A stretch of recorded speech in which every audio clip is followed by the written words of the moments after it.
पहिलीला मुळाक्षर शिकले की नाही. मग त्याच्यामध्ये आपण सुरुवात कुठून केली होती? अ आई पासून केली होती.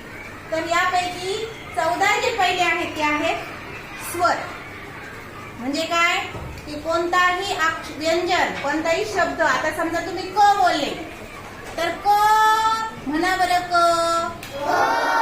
तर तो क मध्ये काय आहे? अ कंपल्सरी आहे. हा क व्यंजन आहे, त्याच्यामध्ये काय आहे? ओ. जर तुम्ही का बोलले, जर का तुम्ही काय बोलले? का बोलले का, तर त्या क मध्ये काय असणार आहे? कोण सांगे? कोणता स्वर असणार आहे? ओ का समजलं, आपण घेतलेले आधी. जर तुम्ही की बोलले की, कुणाल, जर का आपण की बोललो तर क मध्ये कोणता स्वर आपला आलेला आहे? पण कोणता? जर का पहिली वेलांटी असेल, जर का पहिली वेलांटी असेल तर लहाना काय येतो? ई येतो. परत एकदा पहा, जर तुम्ही क म्हणत असेल तर क मध्ये कोण आहे? अ. जर तुम्ही का म्हणत असेल, काय का, तर क मध्ये कोण आहे? आ. जर तुम्ही की म्हणत असेल, पहिली वेलांटी छोटा की, पहिली वेलांटी की, तर क मध्ये कोण आहे? छोटा की. हा स्वर आहे. म्हणून स्वराशिवाय आपला कोणताही उच्चार व्यंजनाचा पूर्ण होत नाही, ते अक्षर पूर्ण होत नाही. मग हे वरचे जे सगळे आहेत ते काय आहेत? स्वर. स्वर. किती आहे स्वर? 14. आणि त्यांचा क्रम ठरलेला आहे. पहा, पहिले अ, मग आ, मग छोटा ई, मग मोठा ई, मग छोटा ऊ, मग मोठा ऊ, मग रू, मग लू.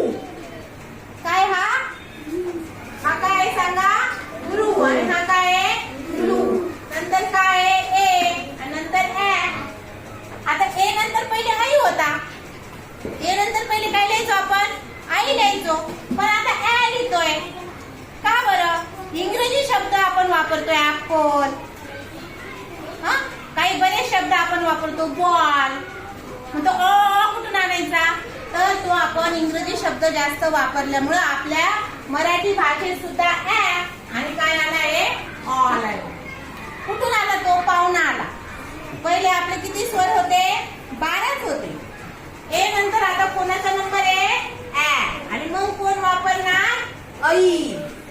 मग ओ, नंतर ऑ, नंतर औ. असे किती स्वर आहे? 14. आणि हे उरलेले हे काय आहेत? व्यंजन आहेत. त्यांच्या सुद्धा बघा 5-5च्या आपण जोड्या केल्या. 5-5च्या आपण काय केल्या? जोड्या केल्या. आणि ह्या 5-5च्या जोड्या अशा आहेत क, ख, ग, घ, ङ. अंग, वाङ्मयचा अंग. कळलं? नंतर च, छ, ज, झ, त्र. या 5-5च्या जोड्या आहेत च, छ, ज, झ, त्र. ट, ठ, ड, ढ, न, छोटा न. त, थ, द, ध, न, मोठा न. प, बघ माझ्या ओठांकडे. प, फ, ब, भ, म. म म्हणजे काय? हे सगळे ओठांनी आपण बोलतो म्हणून हे सगळे एका लाईन मध्ये ओष्ठव्य आहेत. प, फ, ब, भ, म. नंतर य, र, ल, व. आणि तिन्ही श एका लाईन मध्ये आहे. पा, श शामृगाचा, श षटकोनाचा, स सशाचा. जर का आपल्याला पुढे जे प्रश्न येणार आहे त्याच्यासाठी आपल्याला हे क्रम लक्षात पाहिजे. श का श षटकोनाचा का स सशाचा. नंतर ह आणि ळ आणि क्ष आणि नी. हे दोघ जण जे आहेत ते संयुक्त व्यंजन आहेत. संयुक्त व्यंजन म्हणजे यांच्यामध्ये काय आहे? व्यंजन जास्त आहे, एकच नाही येतो. लक्षात आलं? मग आता आपल्याला जसं पहिलीला तुम्ही 12 खडी पाठ केली होती ना, ग, ख, ग, घ, तशी आपल्याला ही 12 खडी वर्णमाला, याला ह्या सर्वांना काय म्हणतात?